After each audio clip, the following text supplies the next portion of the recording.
Hi guys, তোমরা কেমন আছো? আমি ভালো আছি। চলো আজকে পুরো ছাদটা তোমাদের ঘুরে ঘুরে দেখাচ্ছি আমি কী কী গাছে কাটিং বসাচ্ছি, কী কী গাছে কাটিং বসাচ্ছি না, গাছে কী দিচ্ছি, গাছে কী দিচ্ছি না। শীতকালে সব থেকে প্রিয় গাছ হচ্ছে আমাদের গোলাপ গাছ। তাকে টেক কেয়ার তখন খুবই দরকার। আমি নভেম্বর মাসে ডাল কাট করে দিয়েছিলাম, কেটে মেচরের একটা ডাল আমি গোলাপ গাছ হতেও চারা করতে বসিয়ে দিয়েছি, অ্যালোভেরাতে ডিপ করেছি, বালিতে বসিয়ে দিয়েছি, তোমাকে সেটাও দেখাচ্ছি। এই যে কটা লাল লাল ডাল দেখছো, অত গোলাপ আমার গাছে দেখা যাবে, এরও ভিডিও আমি দেবো যখন ফুল আসবে। আর এইগুলো প্রচুর দাম বন্ধুরা। এই বছর নয় যে এই গোলাপ গাছের এইটা নয় যে এই বছর বসালাম গাঁদা গাছের মতো নেক্সট ইয়ার্সে চলো আবার নতুন গোলাপ গাছ নিয়ে আসবো, এরকম না। এটা বছর বছর থাকে, যদি একে ভালোভাবে টেক কেয়ার করো। গোলাপ গাছ আমাদের ছাদে হোক বা যেখানে হোক মাটিতে খুব ভালো গ্রোথও নেয় আর ভালো দেয়। আমি সব কিছু দেখো বন্ধুরা, দেখতে পাচ্ছি এইসব ডালগুলো সব আমি কাটিংয়ে বসিয়েছি। আমি যেখানেই ডালের কাটিং পাই বা আমার ফ্যামিলির মধ্যে কেউ পায় আমাকে এনে দিয়ে দেয়, আশেপাশের লোকেরাও দিয়ে দেয়, আমি ওটাই বসিয়ে দিই।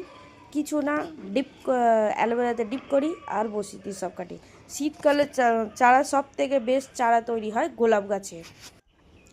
শীতকাল এমন একটা কাজ আছে যেখানে হচ্ছে গোলাপ গাছের চারা তৈরি হতে খুব ভালো নেয়, একমাত্র শীতকাল আর বর্ষাকালে তাও ডাল একটু পচে যাওয়ার সম্ভব থাকে, কারণ টানা বৃষ্টি হয়, কিন্তু শীতকালে তো সেটা থাকে না।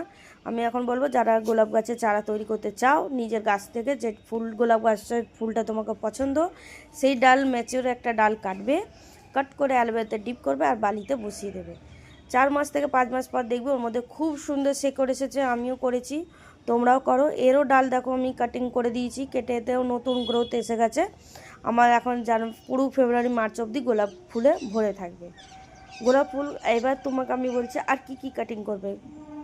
সব থেকে বড় কাটিং হচ্ছে সব গাছের কাটিং তুমি শীতকালে বসাতে পারবে। আর আমি তো ফ্রিজ চারা অনেক বসিয়েছি, আমি হাইব্রিডেরও চারা কেটে কেটে বসিয়েছি আর হাইব্রিড তৈরিও করছি। এইটা হচ্ছে আমার লাকি প্ল্যান্ট, যারটা আমার একটুখানি ছোট্ট ডাল দিয়েছিল, আজ দেখো কত বড় হয়েছে।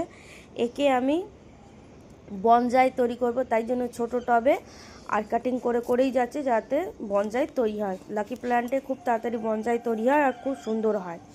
আর একটা তোমাদের চলো দেখাচ্ছি, এইটা হচ্ছে লাল জবা হাইব্রিডের, কিন্তু বিশাল বড় একটা ফুল হয়। এটাও আমার কাছে গাছ আছে, আমি যাতে কাটিং করে বসিয়েছি। এর গাছ আছে, এটা মাদার প্ল্যান্ট নয়, মাদার প্ল্যান্ট পাশেই আছে, ওখান থেকে কাটিং করে বসিয়েছি। আমি কি বলবো, আমি যা পাই ডাল কাটিং করে বালিতে বসাতেই থাকি। এইটাও দেখো আমার মা একটা ডাল কোথা থেকে এনে দিয়েছিল জবা গাছের, বলেছিল ঘন্টা জবা হবে। আমার তো মনে হয় না এটা ঘন্টা জবা হবে, কি জবা হবে তোমাদেরও আমি ভিডিওতে দেবো। একটা ছোট্ট ডাল দেখো, এই একটাই ডাল এনে দিয়েছিল, কিন্তু মেচুর ছিল বলে খুব তাড়াতাড়ি ফুল এসে গেছে। আর এর গ্রোথ দেখো, ফুলে তো ভর্তি হয়ে আছে বন্ধুরা। আমি কি বলবো, আমি এই জন্য বলি মেচুর ডাল বসাবে। মেচুর ডাল বসালে 100% চান্স থাকে তুমি একটা বসালে একটারও চারা হয়ে যাবে, কিন্তু ছোট ছোট ডাল বসালে হতে চায় না, মরে যায়। আর অনেক গাছ আমি বসিয়েছি, এখানে আমার বেগুন গাছ, এই দেখো বন্ধুরা এটা হচ্ছে তোমার আঙুর গাছ, এটাও আমি একটা ছোট্ট ডাল দিয়ে বসিয়েছিলাম। আর এটা হচ্ছে ব্ল্যাকবেরি, এরও আমি ডাল কাটিং দিয়ে বসিয়েছিলাম, যখন ফল আসবে তোমাদের দেখাবো। একে তুতে গাছও বলে। আমি কি বলবো, আমি তো সব গোলাপ গাছ এই গাছ এইগুলো সব আগের বছরের গাছ, আমি আগের বছর কাটিং করে বসিয়েছিলাম। হাইব্রিডও বসিয়েছি, সব গাছ। এবার তোমাকে দূরের থেকে দেখাচ্ছি আমার ছাদের গাছগুলো, এই দেখো। একে টেক কেয়ার আমি শুধু দেওয়ার মধ্যে ভার্মি কম্পোস্ট দিই, মাসে একবার ফাঙ্গিসাইড স্প্রে করি সব গাছে, কেন পোকা লাগে, যেকালে সব একসঙ্গে থাকে।